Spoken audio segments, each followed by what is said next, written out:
What is going on, you guys? It's time to review Disney's newest animated movie, Moana. Before I get into the review, I just want to let you guys know that if you like my anime and manga content, I will have a anime and manga discussion video out on Monday pertaining to the anime and manga F word.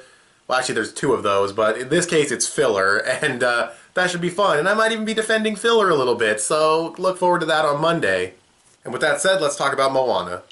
Just gonna warn you now, this video will contain spoilers. I don't think there's too much in this movie to really spoil, and I'll avoid some of the major spoilers, but still, you have been warned, there will be spoilers.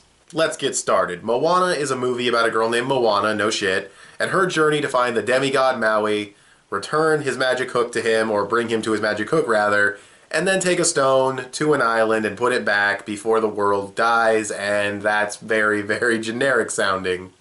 And in a lot of ways, the basic story of this movie and even the lessons of the movie are pretty generic. However, that doesn't make the movie bad. Well, it does have formulaic elements like, oh, you're Maui even without your fucking hook. You don't need that to be Maui. It doesn't define you. It's like, okay, seen that a million times.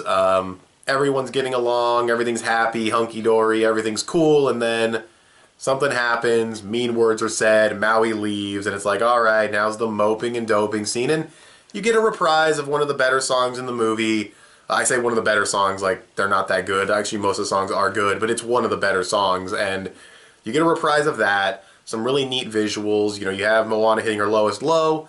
The formulaic bullshit of the characters moping and doping and being separated for like 10 minutes, it's not bad writing, technically. It sets up for a climax. It's not bad drama, objectively speaking. It's just done so fucking often that it gets so annoying to see in like every Disney movie and like every fucking kids movie. So I'm glad they kept it to a minimum and brought back a good song and had good visuals, but still got a docket for that formulaic bullshit. But those are the negatives. Some formulaic, generic stuff. That's pretty much it. Oh, and the crab guy. The crab dude and like the scene surrounding him and his song. Yeah, bullshit. I didn't like that either. Though he did have a funny after credit scene where he broke the fourth wall. But other than that, there's really not a lot bad to say about this movie. The visual style is incredible.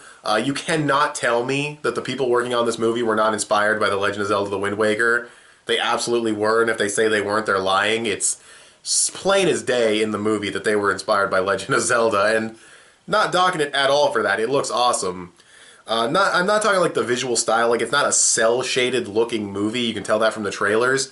It's actually very photorealistic when it comes to the water and everything, but what I mean by being Zelda-inspired is that it's a world with tons of water. You know, they go from island to island. They even go into a world underneath the water where the ocean is like above them like a sky. And it's so Wind Waker. But again, not knocking it for that. It's very cool. They even sail on the boat and everything. It's so Wind Waker. But that being said, awesome visual style, very Hawaiian themed, looks fantastic. The character animation is also great. The characters themselves are great as well. Moana's a fun character. The chicken is pretty hilarious, honestly. And Dwayne "The Rock" Johnson is the standout of the movie. He steals all his scenes. He's great. Are my lights dimmer than they were before? I don't know. I think the sun went away, but whatever. Anyways, Dwayne "The Rock" Johnson's awesome. He has the best song in the movie. I had no idea the motherfucker could sing. Maybe they were auto-tuning him. I don't know, but in the credits it said it was performed by him, so he can sing. That's pretty awesome, and I think it's the best song in the movie. Speaking of the songs, they're all good, except for the crab song, which I didn't like. They're all good songs.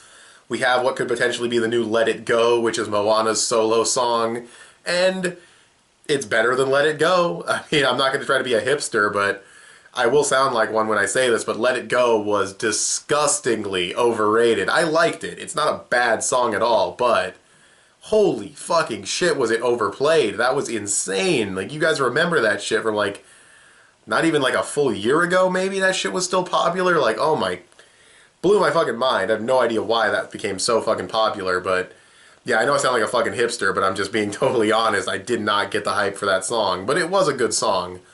This one is, however, better. And I still don't even love this song, so there that is. But the bottom line is, it's a good movie. It's got really good characters, really strong visuals, good music.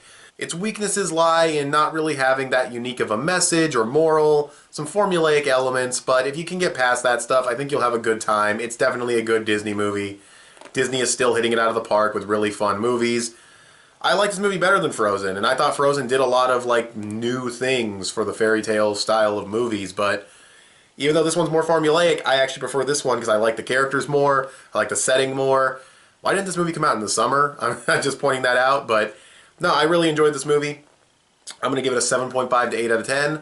It does have its weaknesses, but on an enjoyment level, I liked it. So if you're taking your kids, or your little cousins, or your nieces and nephews, or whatever the fuck, to the movies, go ahead and see Moana, not that fucking dog movie. Did anybody see the trailer for that dog movie where he's supposed to be like a guard, but he's like, nah, Dad, I want to be a musician. And I'm like, oh my fuck, we're doing that. We're doing that again. It's not bad enough that we have the stupid British monkey movie, or he's a gorilla, I think. Or it's not all monkeys. It's like a whole animal movie, but it's like the gorilla wants to be a musician and his dad's a criminal, and it's like, oh my god, we're doing this twice. We're doing this generic bullshit twice. Well, both look terrible, but anyways, ranting on trailers aside, I digress. That's my final rating, 7.5 to 8 out of 10. I'll give it like a 7.8. It's a good, slightly above good movie, really great visual style, really great music, really great characters, some formulaic elements, yada yada. What did you guys think of Moana if you've seen the movie? If you haven't, did this movie make you want to go see it? Go ahead and tell me in the comment section below. You can also follow me on Instagram or add me on PSN. I'm petplatypus on both. Also add me on Twitter. I am at DAJFilms. Go ahead and give this video a thumbs up and share it on social media. Both those would really help me out a lot. Subscribe if you haven't already or if you like what you've seen here. I want to thank you guys for watching, and I'll talk to you guys later. Bye.